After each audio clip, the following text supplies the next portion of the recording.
Alors, je m'appelle Geoffrey Gacker, je suis d'origine belge. Ça fait 23 ans que j'habite au Québec.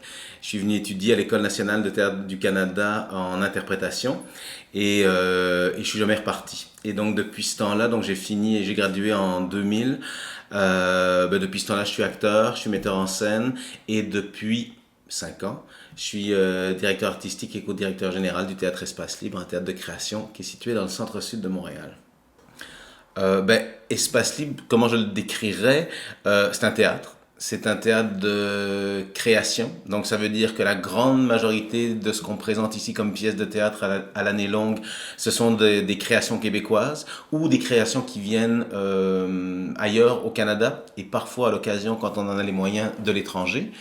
La relation qu'on entretient avec le quartier, je dirais que c'est vraiment une volonté de se rapprocher des citoyens du Centre-Sud et de créer un lien par le biais du théâtre, par le biais de l'expérience théâtrale et par le biais de faire vivre aux gens une expérience intime, je dirais, avec les arts vivants. En général, je pense que dans le monde dans lequel on vit aujourd'hui, où on constate de plus en plus un repli sur soi, des peurs identitaires. Je trouve que le théâtre est un des endroits où on peut se rassembler et nous questionner sur notre époque, nous questionner sur le genre humain, nous questionner sur des grands sujets, on va dire, des questions névralgiques à nous poser aujourd'hui pour la bonne suite du monde. Et je pense que c'est un des derniers lieux de rassemblement où on peut encore se parler et s'écouter. Euh, Ça devient des safe spaces, j'ai l'impression. En tout cas, je ne sais pas si c'est l'identité du centre-sud, mais le fait qu'il y ait autant comment je veux dire, d'enjeux humains, de défis humains à l'intérieur de ce territoire-là, moi, ça me permet de jamais oublier que c'est toujours l'humain qui est au cœur de ce qu'on propose. À la fois les artistes, à la fois le public. Et c'est justement parce qu'on n'habite pas un quartier favorisé, c'est de se rappeler à chaque fois qu'on rentre dans ce théâtre-là ou quand on regarde par la fenêtre que ce théâtre-là, il sert à quelque chose. Il sert évidemment aux habitués du théâtre, aux amoureux du théâtre, mais il sert aussi dans un monde où, je le disais tout à l'heure, il y a de plus en plus un repli sur soi et où on a vraiment à jouer un rôle dans le tissage des liens d'une communauté et ça peut se faire entre autres par un théâtre et c'est ce qu'on fait ici.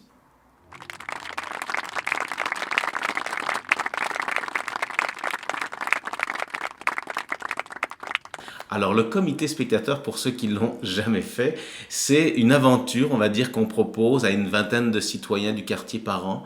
On leur propose de venir à Espace Libre durant une saison, d'assister gratuitement à peu près à 6-7 spectacles. Le soir où ils viennent voir le spectacle, on les accueille dans la cuisine d'Espace Libre. On leur fait à manger. Autour d'une bouffe, ils vont rencontrer les artisans du spectacle qu'ils vont voir le soir, qui vont leur donner des clés de compréhension pour savoir un petit peu comment aborder l'œuvre qu'ils vont voir. Après, au dessert, ils rencontrent d'autres artisans du théâtre, que ce soit des scénographes, des concepteurs d'éclairage, de costumes, qui leur parlent des métiers du théâtre. Ils voient le spectacle et après ça, je les récupère et on discute ensemble des thématiques. Et rapidement, on se rend compte que avec les discussions qu'on a avec les gens du comité spectateur, c'est qu'on dépasse très très rapidement le j'aime pas, puis on en vient vraiment à creuser les sujets, les thématiques qui sont proposées dans les pièces. Qu'apportent les habitants du quartier au théâtre?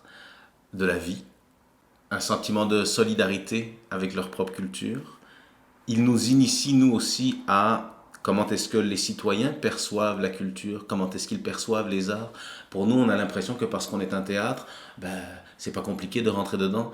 Alors que lorsqu'on interroge les gens du quartier, par exemple ceux qui ont participé au comité spectateur, certains, avant de participer au comité, nous disaient on savait pas que c'était un théâtre. On pensait pas que les histoires qui seraient racontées étaient pour nous, qu'on allait les comprendre. Il y a même des gens qui nous ont dit on ne sait pas comment s'habiller pour aller au théâtre. Fait que d'avoir toutes comment je vais dire, ces données-là, ça nous permet, nous, de travailler, d'aiguiser notre travail avec la communauté pour rendre ce lieu, encore une fois, le plus accessible possible avec les moyens dont on dispose. Alors, qu'est-ce que ça représente le Centre-Sud pour moi? Les gens, mais vraiment les gens. Je trouve que c'est un territoire assez extraordinaire par rapport à la profusion, à la diversité de gens qui existent dans le quartier, à la profusion d'organismes sociaux et communautaires. Et il y a vraiment un sentiment, je trouve, de solidarité, d'entraide dans ce quartier que j'ai peu vu dans d'autres quartiers où j'ai habité à Montréal. C'est certain que d'un point de vue de l'architecture ou des arbres ou de la verdure, on aimerait qu'il y ait vraiment quelque chose de plus qui se fasse ici parce que je pense qu'on a vraiment besoin de beauté dans ce quartier-là. Mais la beauté, elle réside vraiment dans toute la diversité de gens, je trouve, qui vivent ou qui passent dans le centre-sud. Il y a une bonne partie des habitants pour qui la vie est vraiment rough et d'être initié au théâtre, c'est d'avoir un accès différent à ses émotions, c'est de pouvoir rencontrer d'autres personnes, c'est de pouvoir éveiller son imaginaire, c'est de pouvoir avoir accès à de la beauté. Et la beauté dans le monde dans lequel on vit, elle fait du bien et on a besoin de la propager. Et, euh, et j'ai l'impression que c'est une façon de s'ouvrir à la fois à soi et aux autres. Et dans ce quartier où il y a tellement de défis, on va dire, sociaux, je trouve que c'est un lieu qui permet ce rapprochement les uns avec les autres.